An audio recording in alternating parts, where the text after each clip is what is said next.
We are taking you on another adventure in Switzerland, this time visiting the city of Lugano in the south part of the country.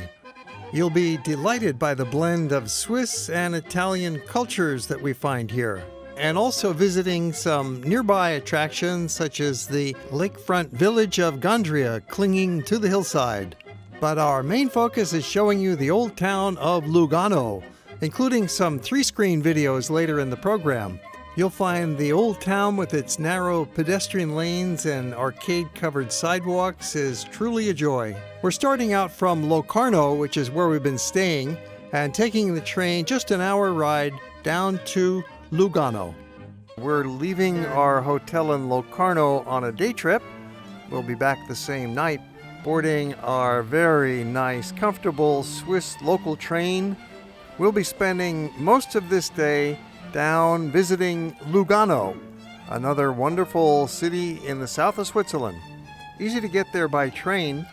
Of course, we enjoy some lovely scenery along the way, passing the lakes and the farms, and of course some mountains off in the distance. It's a 1-hour journey from Locarno to Lugano, and you do change trains once along the way. It's all very highly coordinated, so you don't have to rush when you're changing. And this train service is very frequent. There are 2 trains every hour between Locarno and Lugano, so it makes it really easy to get around. When you arrive at the Lugano station, you are not yet in the town. The station is up above the town on the hillside, so you go down via a funicolare. It's called the Funicolare Lugano Città Stazione, and it's a short line that connects the railway station down to the city center. They do have 2 other funiculares in Lugano, which go up the hills to various vantage points where you can get scenic views. On a previous visit to Lugano many years ago, we stayed overnight at the Hotel Lugano Dante, and it was great. A 4-star hotel right in the heart of town at the foot of the funicular. Right away, you discover some special features about Lugano and the historic center of town, especially these arcades. They go for many blocks, lining both sides of the street with covered sidewalk areas. It's really a calm and sheltered environment, protect you from the rain and from the sun. Kind of looks like a medieval cloister, but this was typical of various Swiss towns. Bern is a fine example of an arcaded city, and here in Lugano we have got arcades all throughout the historic center. This style of columns and arches is also reminiscent somewhat of the Italian architecture. After all, we are right next to Italy here in Lugano, and you also see that feeling of Italy in the piazzas, the big open square. The biggest piazza in town is here at the Piazza della Reforma, and there's sidewalk restaurants all around. There's some bank buildings and the grand town hall. It was built in the mid-19th century and still preserves that grand old style. Constructed on the site of a much earlier bishop's palace, it's been the city hall since 1890. You can see in this map of central Lugano, it's a small historic area, very easy to explore on foot. It's about 10 blocks wide, and there's a lovely waterfront that we're going to go check out. We came across a couple of big water fountains with sculptural centerpiece and flowers around them, made a great photo op. Notice the soldiers doing some civic work. They're setting up barricades for a foot race that was about to happen. We're heading down to the waterfront for a little look. It's kind of a reconnaissance. We'll be coming back here later in the afternoon to take the boat over to a nearby village of Gandria. But for now, we're just checking it out, joining the locals with their dogs along the promenade and saying hello to this friendly doggy.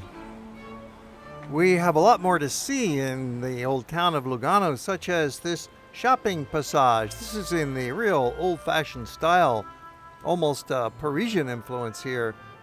Even some of the larger streets with automobile traffic have got these lovely arcades, the basic architectural theme of the old town. The downtown business section has quite a few banks, so many that Lugano is the third largest banking center of Switzerland.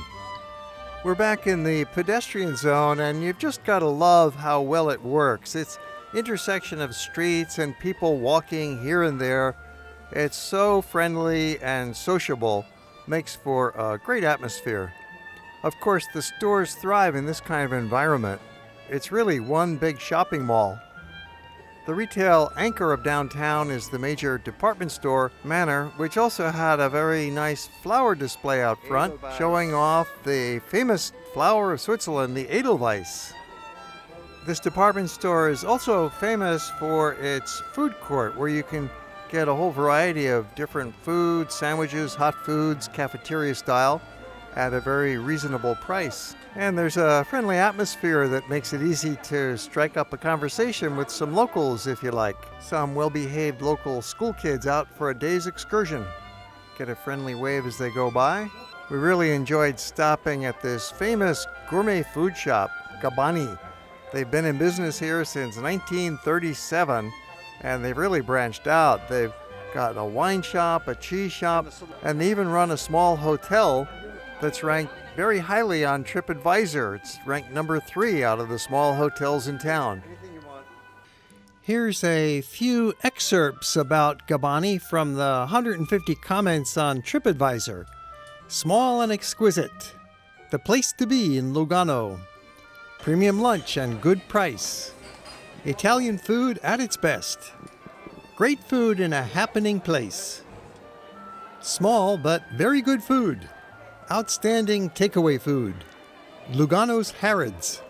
Good bread, good pasta. Wonderful food and wine with very convivial hosts. Really one of the symbols of Lugano. And the neighborhood all around it with those narrow lanes and arcades is the most charming part of town. A place you could spend many hours.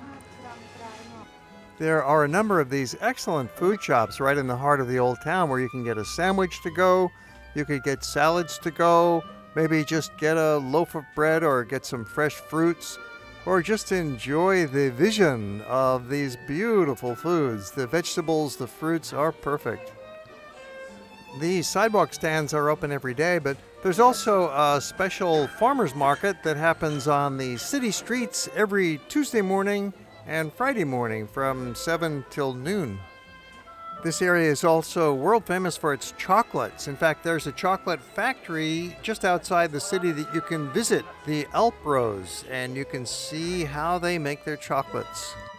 We'll be taking you inside the chocolate factory towards the end of this program. Pastries line the window of the Grand Cafe, which has been in business since 1803 and has a famous interior that was a medieval convent. In the typical European style, you've got fresh bakeries with a variety of types of breads and a lot of outdoor sidewalk restaurants. They have a canopy overhead for a little protection, and they can sit outdoors here for most of the year with the mild climate of the Lugano area. Another feature that makes Lugano so attractive are the Hillside Streets. It's just so much more interesting than being in a flatland town. They've got staircase streets, they've got gently sloping streets, and it's all for pedestrians. It's a small part of town. It's the section that just goes up the hill alongside the funicolare, but it really is a lot of fun to check it out. Some of the restaurants put tables out on the staircase streets. That would be a nice place to eat on a nice day. And even though it's a little bit of work to walk up the steps, it's a very popular retail center. It's the kind of backbeat neighborhood with some quirky little boutiques and unique shops and artists and craftspeople. You'll run into some real characters here. Custom-made clothing and jewelry and a whole variety of fun things to look at. And of course they've got cafes, bars, and restaurants. It's the kind of neighborhood that would be very easy to miss, or you might be easily discouraged if you get to the foot of one of those hills and look up and think, oh, no, I don't want to walk up that hill. But really, it's not difficult at all. The slope is very gradual. You walk up, you walk down. There's about 4 of these wonderful hilly streets. You can see their location on the map just between the train station up on the hill and the town center down by the lakefront. Lugano is a small town that could easily be seen in one day as a day trip, as we're doing here from Locarno, or maybe you want to spend a night or two in Lugano. We'll show you there's lots to see and do around here. In fact, all the activities coming up in the program really cannot be fit into a single day, so consider spending a couple days here. We have this beautiful lakefront, sunshine, blue waters on the lake. We've been enjoying some boat rides. There's a surprising amount of things you can do when you're in Lugano. The town itself can easily keep you busy for parts of a couple days, shopping and walking around, enjoying the restaurants and cafes. And then there's the surrounding villages. You can take boat rides to several different places along the lake. There's Gandria, which is a little hillside stone village. Goes right down to the lake. There's Morcote, which is a little village along the lake with beautiful arcades. There's a Switzerland in miniature attraction, and just the boats themselves for the sheer fun of it. We're going to take you on a scenic boat ride from Lugano to Gandria. You could do this boat ride as a 1-hour round trip and just stay on the boat and see Gandria from the water, but it's worth getting off the boat at Gandria and walk around for a little while, maybe an hour. It's a small village, as you'll see, and then you can catch the next boat coming through heading back to Lugano. Many would find the boat ride itself is the most interesting part of the journey because of the lovely views you get as you glide past the pretty shoreline. The boats leave about once every hour for most of the year, although you want to check the schedule online or when you get there. There are other boat trips you could take on Lake Lugano, but this one to Gandria is the most popular. It's easy and relaxing.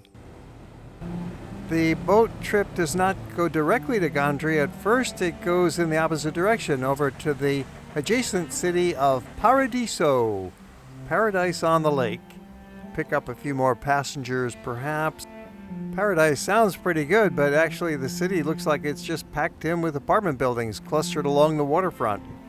The boat picks up a few passengers, then it leisurely turns around. We pass this giant geyser, a fountain that shoots up from inside the lake. On a day like this, it's perfect to sit up on the outdoor deck, or you could sit down below inside. It's very comfortable there as well. It's warm and sunny, especially because we're in the southern part of the country. Gandria is about 9 kilometers away from Lugano. That's just about 5 miles. It's pretty close. It just takes half an hour for the boat to go from Lugano to Gandria. And as we get outside of the city, now we're looking at some beautiful estates along the water's edge and lovely gardens. Here's the villa of the Thyssen-Bornemisza family. They had a private art collection which is now on public view in Madrid in a museum that they donated. It had been one of the world's greatest private collections. A few more villas along the way. There's a road that runs behind the houses, but a lot of people just get around by boat on the lake. It's easier that way.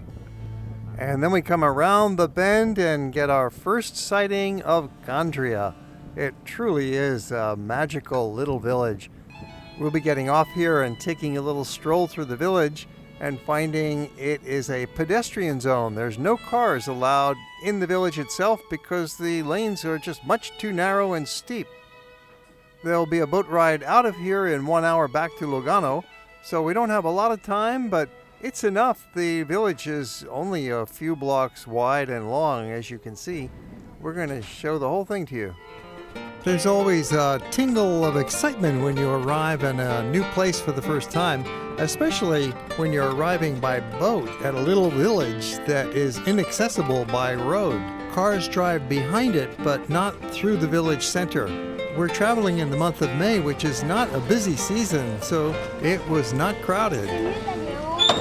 And you'll be tempted to linger. You could certainly stay longer and have a meal in one of these charming waterfront restaurants, or you could even spend the night. There's 3 little hotels here, but we're just having a short visit to get a feeling for this tiny village. As soon as you get off the boat, you can start exploring. You walk up the staircase on your left, or you can walk down the passageway on the right. we'll end up going both ways. As we walk along and begin our little climb, we're greeted by a welcoming committee, a friendly local cat. That's the first of a few little surprises as we wind our way around these narrow lanes and bends and turns and twists and discovering. Always fun to discover someplace new for the first time. An old grindstone from the days when they made olive oil produced from their local orchards. Nowadays it seems like there are more artists than farmers living in Gandria, and we came across the studio of an artist who creates paintings and ceramics for her gallery. Very friendly lady. And a lot of the residents here are from families that go back many generations. There's about 200 people living here year-round and several cats. He was about the only person around on the sidewalk, so we had some fun following him along, give him another rub as we walk on down the hill. It was really an easy climb. It's like going up maybe 5 flights of steps at most. You quickly get back down towards the lake level, and then the path continues along out the other side of the village, where you can gain a little view across the lake, see where they stash their boats in their little garage boat sheds. It's a pretty view, and if you were spending the night, you could stay at a little hotel that's right on the waterfront with that view right out your window. Granted, there would not be very much to do here in Gandria besides walking around for an hour and discovering the place, but if you spent the night, that would rather be the point. Not much to do, a place to relax, sit back, and maybe just do nothing. If you wanted an excursion on foot from here, you could either walk back to Lugano. That'll take you 45 minutes to an hour along the lake shore on a scenic path. Or you could walk in the other direction. In 1 mile, you would be in Italy. It's that close to the border. In this map, you see how small the village is. Really, it's only a couple of blocks long and a couple blocks wide. The little red lines show the walking path. And that, of course, is your main activity here if you want to get a little exercise, climb up and down these staircase streets. And then you can sit down and have a drink or a meal at one of the restaurants. Got curious about the restaurant scene, even though we're here in mid-afternoon, not really the meal hour, but oh, it was a beautiful setting. You could have a nice table and look right out on the water, very tranquil. That would make the food and wine taste even better. If you're here in the afternoon or even late afternoon before the dinner hour, it's almost certain that you'll be able to get a nice table sitting right by the water, so you have a great view looking out while you have a drink and maybe just a snack. It's worth it because there really are not too many other spots in the village where you get a view of the water, aside from the little shoreline path at the north edge of town. The earliest record of this village goes back to about the 14th century, and some of the houses that we see here today are several hundred years old, and there's a church that's nearly 400 years old. Of course, we've timed our little excursion so that we're waiting down by the dock as the boat comes in, because the boats only come through here about once every hour and a half, so you don't want to miss the boat. Just keep your eye on the schedule and hop on board and off you go. If you're here in the summertime, the boats come a little more frequently, maybe once every hour, and the last boat usually leaves about 5:30 p.m. You can also take a bus back to Lugano, or you can walk it. As mentioned, it's a 45-minute walk. Watch the accuracy of this rope toss.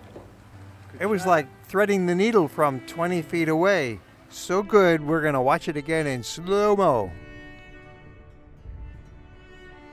Okay, back on the boat for our return journey back to Lugano. Another half-hour boat ride. And of course we get some more very nice views of Gandria as we slip away. We got lucky with the weather because it was cloudy bright while we were walking around and very comfortable temperature. A little bit of drizzle, then some clearing, the sun comes out a little bit. Well, we're in the mountains on a lake, so weather is quite changeable. Looking back at this little village tumbling down to the lake, you really are struck by how Italian it all seems, and why not? Italy is just a mile away. Somehow these national borders do seem a bit arbitrary, especially when you're out here on the fringe, cruising on a lake that's nearly half in Italy. Although Gandrians no longer rely on fishing for their economy as they once did, they are still very much connected with the lake waters. It does seem a bit grand and exotic to be getting around by boat. Normally we're on the land, we're taking a bus or a train or walking, but here it's the pleasure of a short cruise, enhancing the value of this little trip to Gandria. This time we're sitting below deck, so we enjoyed the upper deck while we could coming out here. But now it's nice to have the comfort and coziness of the cabin down below. Have a look at the map, see where we've been. Passing once again the elegant gardens of the Villa Favorita, still owned by the Thyssen-Bornemisza family as a private estate not open to the public, except for the pathway along the water. There are several small docks where the boat can stop on request, so you tell the captain if you want to get off, or if he sees somebody waiting at the dock to get on, the boat will stop, otherwise it goes by. Typical of the relaxed atmosphere of the ship. Next we're coming up on a very curious boat stop. It's Campione d'Italia, and this is actually a piece of Italy, but it's surrounded on all sides by Switzerland. It's called an exclave. It's a little isolated fragment of Italy, not attached directly to the homeland. And their casino operates exempt from Swiss and Italian laws. 500 years ago, the Pope gave this region to Switzerland, except for that little half-square-mile bit. You'll catch the nicest breezes and the best view right from the bow. And we arrive pretty quickly back at Paradiso on our way to Lugano. Paradiso is a separate city from Lugano with its own city government, although they're next door neighbors, of course. You could just walk from here into Lugano town along the waterway. That's about a 15-minute stroll. That would be very pleasant. Or stay on the boat. You've already paid for your ticket. And by the way, if you had a Swiss rail pass, the boat ride is free. Otherwise, the round trip will cost you about 30 Swiss francs, about $30 US. It's quite convenient when you get off the boat here in Lugano Dock because you're right in downtown. There's a nice park along the waterway, and then the arcades and the central piazza are right there just a block in from the waterfront. So everything is very compact here in the old Lugano town. We are going to take you back into the old town and walk through those narrow pedestrian lanes again a little bit later in the program. But first, as long as we're down here at the waterfront, have a look along the lakeshore, and we saw some waterfront action. Some kind of scuba diver scientific studies going on here in the lake. You might think that a Swiss alpine lake would have pristine, clean water conditions. However, not the case here. Pollution has long been a problem in Lake Lugano, and they've been working on cleaning it up, putting in sewage treatment plants and other kinds of monitoring, so they're hoping for improvements. How about another boat ride? This time we're going in the other direction, over to the little lakeside village of Morcote, located just 10 kilometers away from Lugano. Morcote's got that familiar lakeshore village pattern with the loggias and arcades along the waterfront, with your restaurants and rows of shops. Very charming and quite small. Population is less than 1,000 people here, living in just 1 square mile. It's a little village, municipality, independent, but with close ties to Lugano. And it's no surprise that when you get inland a block, you run into those narrow pedestrian lanes with the beautiful pebble paving. On the move again, we took the boat back to Lugano and then hopped on a bus. We're going on another adventure to see Swiss Miniatur, or you could also get there by boat. According to their website, they have more than 120 models of some of the most important buildings in the country, at a scale of 1 to 25. There's monuments and transportation. There's a 300-meter-long model railroad with 18 trains that run through the park. There's little boats in motion on their little lakes, cable cars, and funiculars going up and down miniature mountains. For garden lovers, the whole park is decorated with a selection of 1,500 different plants and over 15,000 flowers. And while you do see lots of children running around having a great time, this place is not just for kids. It's the only collection of miniature buildings in Switzerland, so if that's your thing, this is the place for you to go. Now, it might not be a prime attraction at the top of your list when you're visiting Lugano, but if you're in town for a couple of days and you have some free afternoon or free morning, come on over. It's open every day. The hours are 9 a.m. till 6 p.m., but it does close from late October through early March. And you can easily spend a couple hours walking around. Now, granted, you're probably not going to recognize the actual names of most of these buildings. A Swiss person probably would.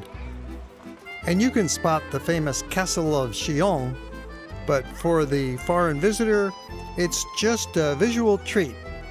You can check up on the names on the brochure map, or you can have a look at their website. They have every single building identified with a little picture on the website, so you can go there before or after your visit. They even have a model of our favorite hotel where we stay in Lucerne, the Hotel des Balances. When you're done, you can get back to Lugano by boat on a 35-minute ride, or by train on a 7-minute ride. Yet another excursion you might enjoy out of Lugano is a trip to the chocolate factory. You can get there by the local Melcantone train, and then it's a short walk over to the chocolate factory.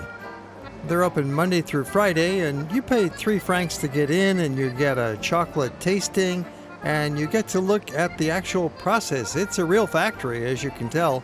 And there's a nice walkway. You can look down through the windows at how the operation proceeds, from production of the liquid mass to the molding and final packaging, with informative displays in their little chocolate museum.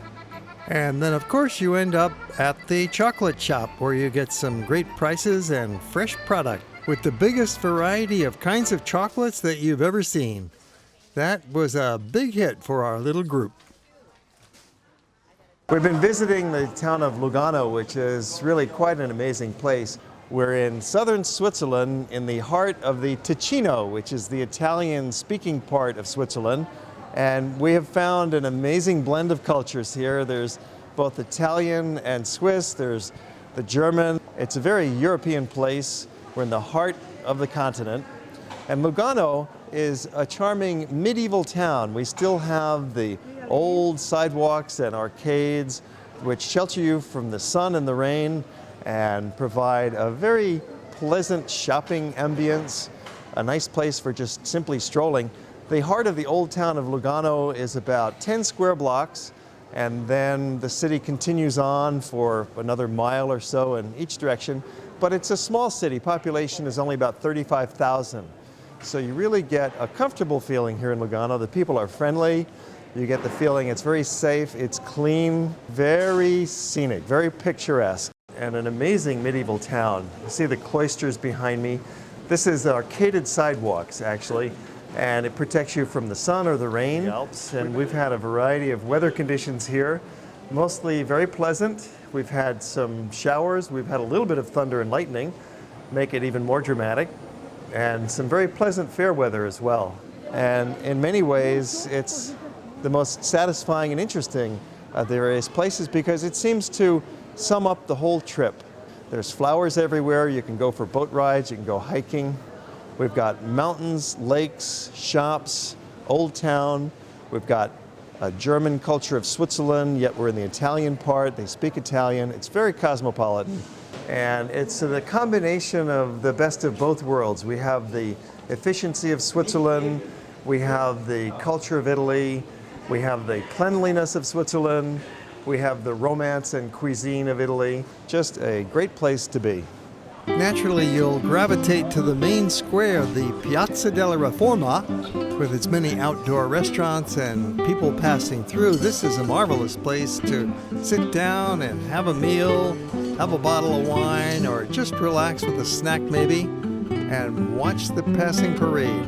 Several narrow lanes reach out from the piazza with their characteristic arcades, the columns, and it's like a loggia that you walk through.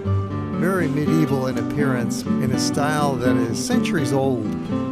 And the food markets here are perfect. This is your archetypal idea of what a Swiss Italian food street scene should look like. There's the cheese, bread, the fresh produce, the fruits, and of course restaurants nearby.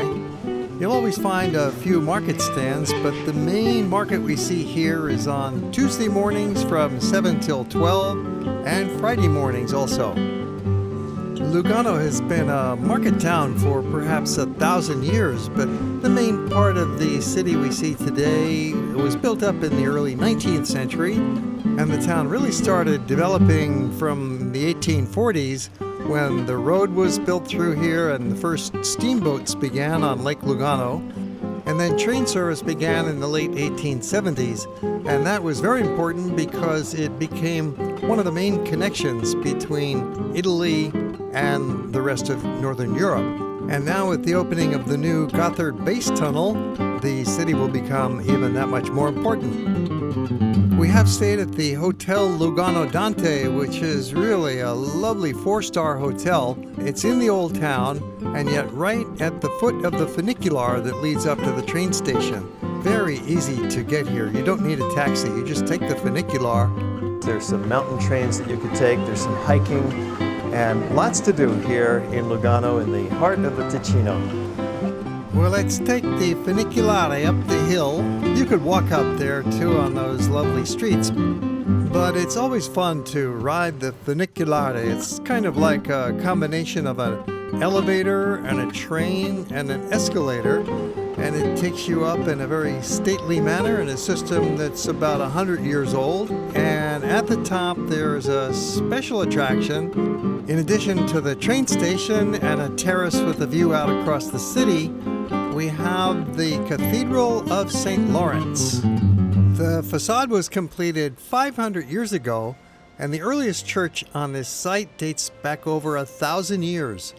The building we see today is a mix of styles of the Romanesque and the Baroque, a little bit of Gothic and Renaissance. Artworks include many fresco paintings, a lot of statues, the mosaic floors and ceilings, and those round Romanesque arches. From the terrace, you'll have a lovely view looking out across the lake, and also the funiculare is right there, so you could take it back down into the Lugano city center. Just takes a minute or two to go down. Perhaps you might walk it. Let's call it funicolare, remembering that we're in the Italian-speaking part of Switzerland. Really, it is like Little Italy down here, so close to the border. In English, we just call it funiculare. It amounts to the same vehicle. And there is just something so charming about the funiculare. A small train that goes down tracks so steep it's got to be pulled by a cable. A very old technology that seems to be working the same now as it did 100 years ago. The train station's at a higher elevation than the town, so thus the need for funiculare. It's a convenient train station. It's got good services. If you were just passing through and wanted to walk around for half a day, you can leave your luggage in the lockers right here in the train station. You'll find that kind of high level of customer service in most of the train stations in Switzerland. And they thoughtfully provide escalators. You'll notice most people use the escalator, especially if you have luggage. Or you can also roll your luggage down the ramp. So when you're getting off the train, don't walk down the staircase with your suitcase. Look for the escalator or the ramp, where you can catch your train to resume your journey. In our case, we'll be going back over to nearby Locarno. It's about 1 hour away by train, and that's where we've been spending a few nights in our visit to the Ticino in the south of Switzerland. You can see how easy it is to get around by train in Europe. And especially in Switzerland, everything runs on schedule, it's always clean, the equipment is in top shape, usually relatively new trains, and it's just a joy to ride along. I don't think you'd want to rent a car, especially when you're in Switzerland. Take advantage of these great trains. You'll notice we are changing trains on this particular trip at Giubasco. There is no direct train from Lugano to Locarno, but it's an easy change, just takes a few minutes to get off one train and get on the next train. The schedules are nicely coordinated, and the total trip length is 1 hour, Lugano-Locarno. And we also have many other movies about Switzerland and about the Ticino. We've been taking you to Locarno and Ascona and other places in the region. Arriving back in Locarno after a long and satisfying day. We have a big series of movies about Switzerland taking you to most of the great places. We'll bring you to Lucerne and up to Mount Titlis, Mount Rigi, over to Interlaken, up to the Jungfrau. We'll see the Schilthorn, Lauterbrunnen Valley, Trummelbach Falls, Grindelwald, Bern. Then on to Zermatt, the Matterhorn. Yes, we'll have a look at the Gornergrat, up the Sunega, do some hiking, show you the village. Then on down to Lugano and Locarno in the southern part of Switzerland, the Ticino. We also take you to the great city of Zurich. Look for them in our Swiss collection.